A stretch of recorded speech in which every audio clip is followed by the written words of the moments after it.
Massive news! All classes are buffed! You can play Sorcerer endgame now with all of the damage reduction addition, and the patch date has also been announced. We know when 1.1.1 is going to hit the servers, and it's going to hit the servers big with a lot of stuff. First of all, Sorcerer is of course getting addressed as the quintessential worst class late game. Now, all of the basic abilities will be addressed and have their damage increased, and a lot of other abilities for Sorcerer as well will be buffed more and more, and not just abilities but also capstones like the chain lightning bounce effect, which normally is scaling just off of you getting those bounces off, but now will work on all of the bounces. And not only that, as another example of a good change coming to Sorcerer, Flickering Fireball will also give you mana all the time, not just when hitting burning enemies.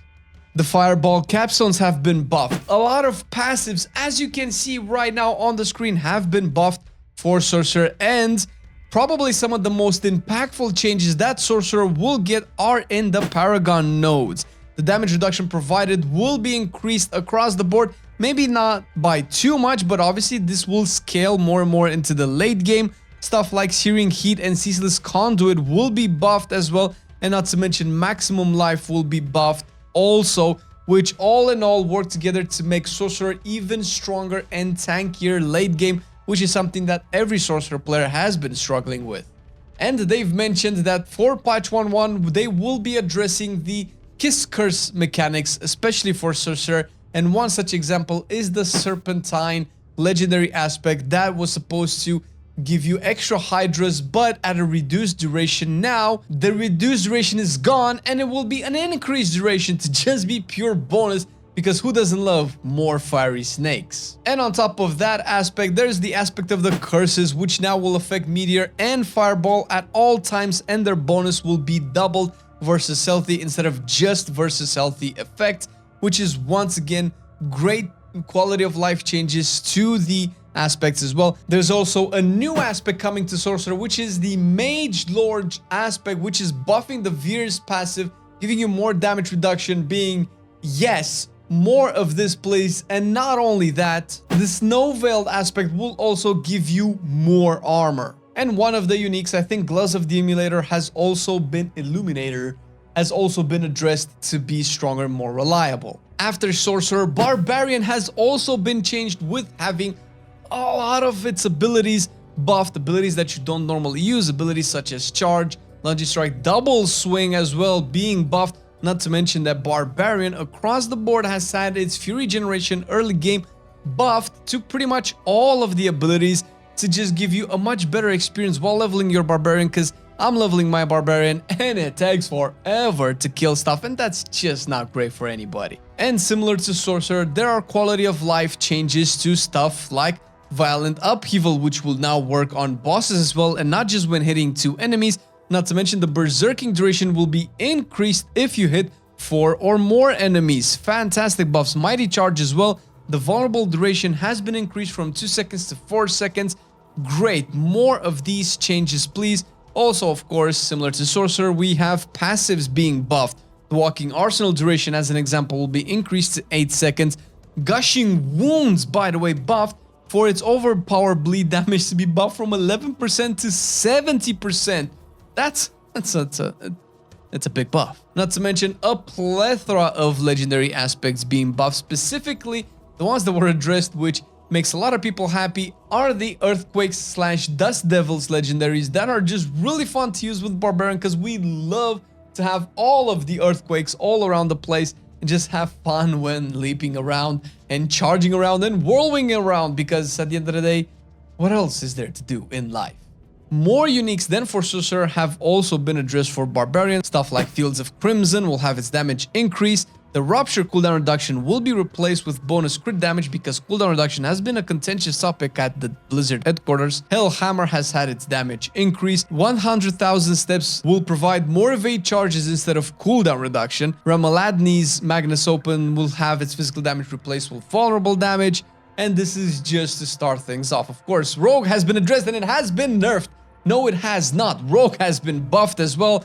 But once again, the buffing will happen to abilities that are hardly used. Stuff like Forceful Arrow will now have one of its capstones make it pierce all enemies, which is amazing. Who uses Forceful Arrow anyway? Rain of Arrows has also been addressed, where the first wave will now knock enemies down instead of the second wave, to kind of give it a more reliability aspect to it and a better quality of life when using it.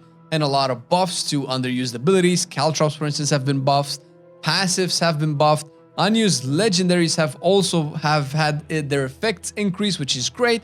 And some of the uniques that are not used that much have been addressed as well, like Wind Force and Ward of Akan. And the buffs, of course, don't stop just here. We will have for Druid as well, similar to Barbarian, Druid will have its basic abilities generate way more spirit, an increased amount of spirit across the board to give it a more reliable feeling when you level it up early game. Because obviously all of these will scale. By the way, they did specify it, although this should be pretty obvious for most people.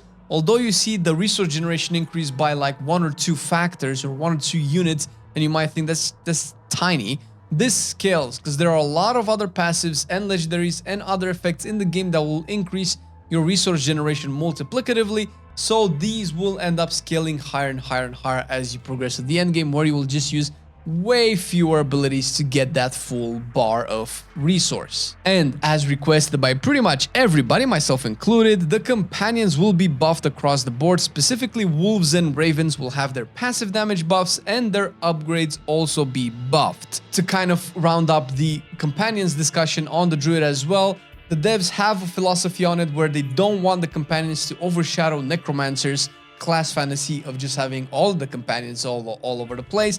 But they did here and were unexpectedly surprised at how many people want druids to have stronger companions. So they're looking to provide more and more benefits to druid companions in the future. And buffs to necromancer as well. Stuff like the enhanced bone spirit cooldown reduction will be increased from 6 seconds to 7 seconds.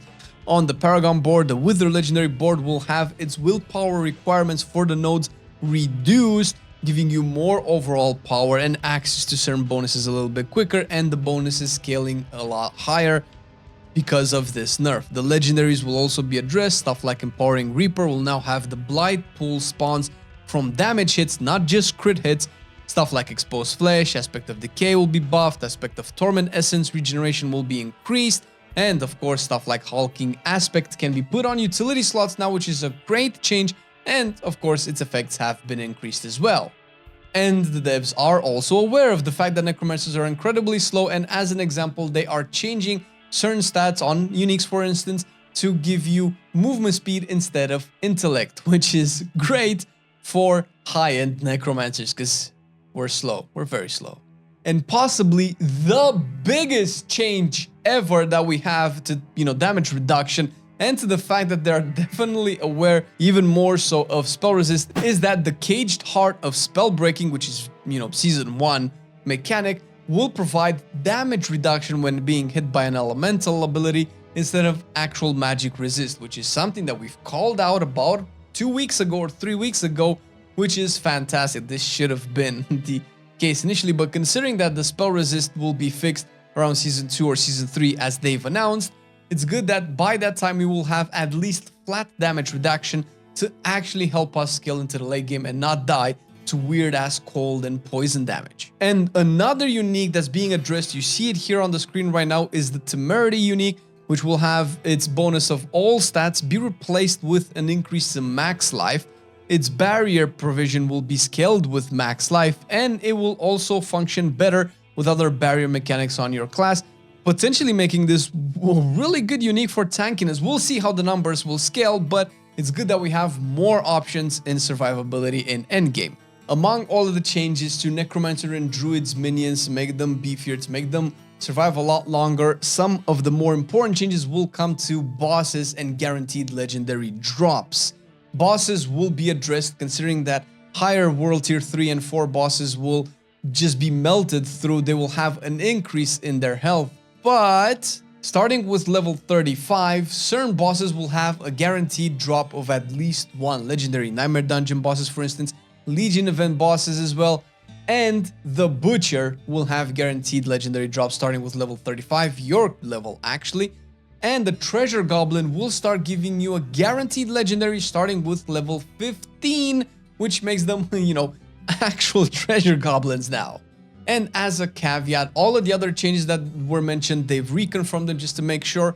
We will have an extra stash coming into patch 1.1.1. We will have the respec cost reduced by 40% across the board, which is fan-freaking-tastic. Density of Nightmare Dungeons and Hell Tides will also be increased with patch 1.1.1, which we will have patch notes for on August the 2nd and the big release on August the 8th. So it's just a little while away and probably could come a little bit sooner, but hey, better late than never. And not to mention that past patch 1.1.1, we at least know what they're intending to do. They will still be looking closely at damage buckets and all of the crit damage, vulnerable damage being a little bit too good compared to the other sources of damage like damage over time and overpower. They're definitely going to try to keep these more together. Now, we don't know if they're gonna nerf crit and vulnerable even more or buff the other ones or something like both, but that's part of what they're looking to do in the future. And on top of this, ultimate abilities that have flat damage increases or, you know, that are just underperforming will be buffed, and aspects that have flat effects like the Dust Devils once again will be buffed as well to provide more reliable damage into the end game. And speaking of the end game, if you haven't played the Season 1 right now, you should play the Season 1 of Diablo 4. And to get you started, we already have a video explaining everything that you need to know about the Season 1 mechanics and all of the cage hard nonsense and what exactly you can expect right here on our channel, Diablo Forever. Thank you for watching the video. Bye-bye.